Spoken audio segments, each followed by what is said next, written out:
At the beginning of this story, an American soldier named Mike is shown. Mike is a sharpshooter, and with him is his companion named Tommy. Both of them are lying in ambush in the middle of a harsh desert, waiting for a notorious terrorist whom they've been searching for months. After a while, they notice a small group of people gathering nearby. It's a wedding ceremony. Mike takes aim at the target, but just before he can shoot, the groom steps in front of the terrorist, blocking his shot. Because of this, Mike holds off and lowers his gun. Suddenly, the sunlight reflects off Tommy's binoculars, and one of the terrorist's men notices the glint. Realizing someone is nearby, the terrorists open fire, forcing the target to flee. Mike and Tommy also come under fire and are chased by the terrorists. Both of them hide behind a rock, but they know they can't stay hidden for long. Luckily, a desert storm blows in, forcing the terrorists to retreat. However, Mike and Tommy are now trapped in the storm. They try to call for help, but the military tells them they'll need to reach a nearby village for assistance. The village is 5 hours away on foot. Once the storm clears, they begin their long walk toward the village. After walking for some time, they come across a warning sign indicating danger. Mike warns that they shouldn't proceed because North Africa has been at war for over 40 years, leaving many areas filled with landmines. This is one of those areas. Tommy, however, ignores the warning, insisting they are close to the village and have no choice: either they die of thirst or reach the village and survive. Although Mike doesn't want to move forward, he has no other option. Tommy steps ahead to prove there's no danger, but suddenly, he steps on a mine, causing a massive explosion. Tommy loses both legs in the blast. As Mike moves to help Tommy, he hears a click beneath his foot. He's also stepped on a mine. He knows if he lifts his foot,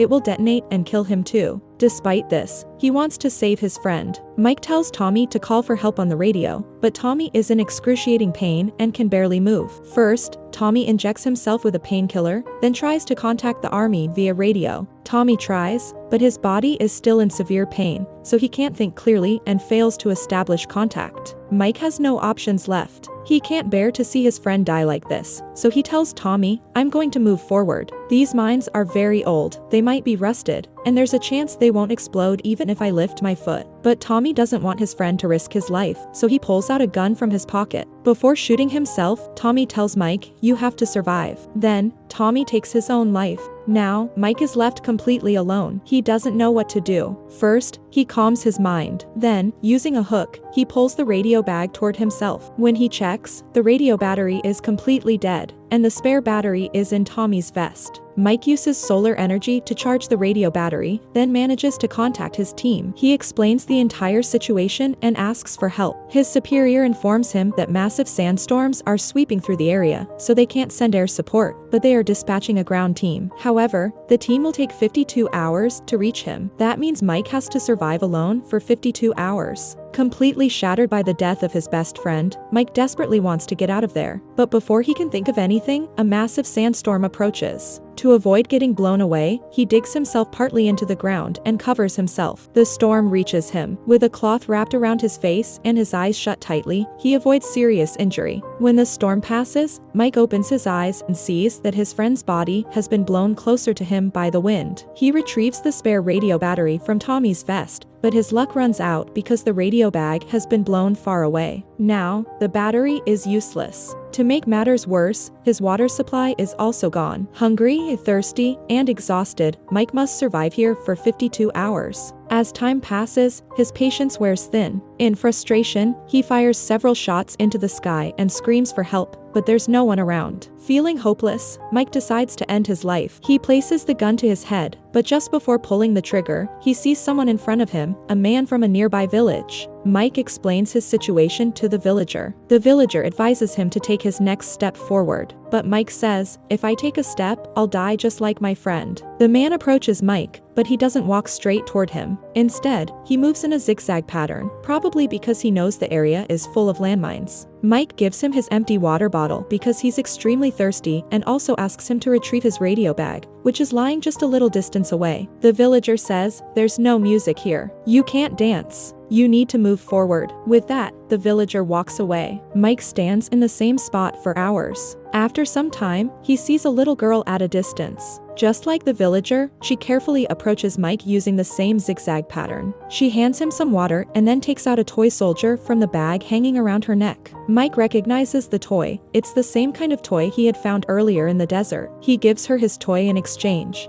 Mike also asks the girl for his radio bag, but she refuses to give it to him. It turns out she's the daughter of the villager who had visited earlier. The little girl also leaves, and soon it starts getting dark. Mike listens to his wife's recorded messages on his mobile. In the message, his wife says, "I'm waiting for you. Please complete your mission and come home soon." This message makes him emotional and tired. He eventually falls asleep due to exhaustion, unaware of the danger around him. A short while later, he wakes up to the sounds of wild animals nearby. In the darkness, a pack of desert dogs starts approaching him, trying to make him their prey. The area is completely dark, but Mike spots one of the dogs and shoots it. However, the bullet hits a mine, causing a massive explosion. The blast scares off the rest of the dogs, and they flee. The next morning, the villager returns and is shocked to find Mike still alive. The villager says, surviving the entire night, staying completely still, and avoiding the animals, that's nothing short of a miracle. Once again, the villager tells Mike, "You need to move forward." But Mike refuses. Mike asks the villager how he manages to walk safely in this dangerous area. The villager replies, "I don't know where the mines are, but if I walk in a straight line, I'll eventually step on one. That's why I walk in a zigzag pattern." Mike asks for his radio bag, and the villager finally gives it back before leaving. At this point, Mike starts hallucinating. He sees Tommy, his friend who died in the mine explosion. Tommy tells him, "You're still standing here? You need to go home. Your wife is waiting for you." This triggers memories from Mike's past, all the mistakes he made, the times he didn't support his wife when she needed him the most, and how he always chose his missions over his family. Once again, night falls, and the feral dogs return, trying to kill Mike. He fights them off the whole night, killing several of them. At sunrise, Mike checks his watch. There are still 7 hours left before help arrives. That means Mike must survive 7 more hours. It had been a full 45 hours since Mike got stuck in the desert. For all 45 hours, he had stood in the same spot, without taking a single step forward. Now, Mike receives a call on his radio from his senior officer. The senior informs him that the rescue team that was supposed to arrive on time has been delayed by 10 more hours.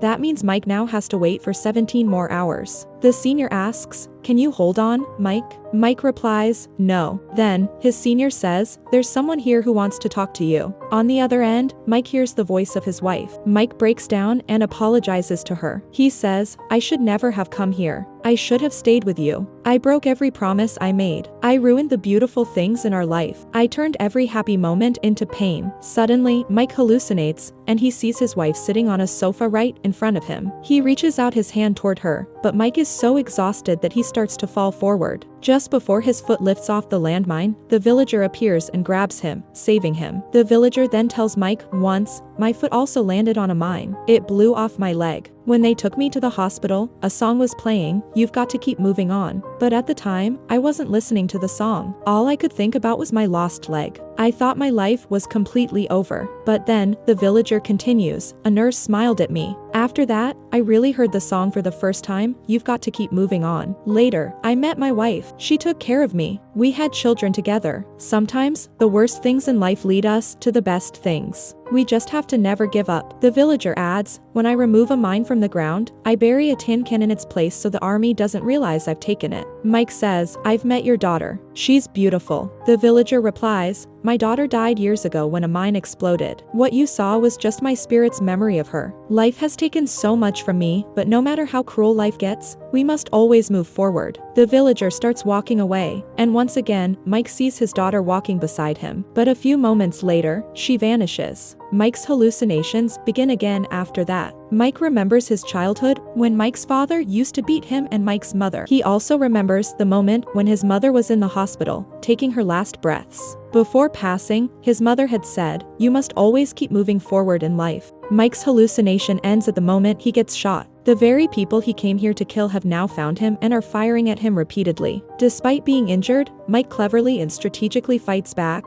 killing several enemies one by one. Now, only one final enemy stands in front of him. But when Mike tries to shoot, his gun runs out of bullets. This is when Mike realizes he's hallucinating again. Instead of an enemy, he sees his father standing in front of him. His father embraces him, and Mike realizes that the people he spent his life hating were actually the ones who loved him most. The rescue team is now close, but spotting him in the desert isn't easy because the moving vehicles kick up too much dust. Mike has only one way to signal his location, a flare gun that's a short distance away. To reach it, he will have to take a step forward, risking the mine under his foot. He remembers the villagers' words, "You must always keep moving forward." Gathering all his courage, Mike takes a step forward, and there is no explosion. He is shocked to find that the mine was never there. When he digs into the ground, he finds a tin can, just as the villager had said. The villagers removed the mine and placed the can there instead. Inside the can, Mike finds a toy soldier. Completely exhausted, Mike lies down on the ground. He had been standing in the same spot for 62 hours. This life-changing incident transforms Mike's outlook on life. A few days later, he returns home. At the airport, his wife is waiting for him. Mike kneels before her, overwhelmed with gratitude for life. He now understands that no matter what happens, we must always keep moving forward. Sometimes, the worst moments in life lead to the best ones, just like they did for both Mike and the villager. Hope you enjoyed the story.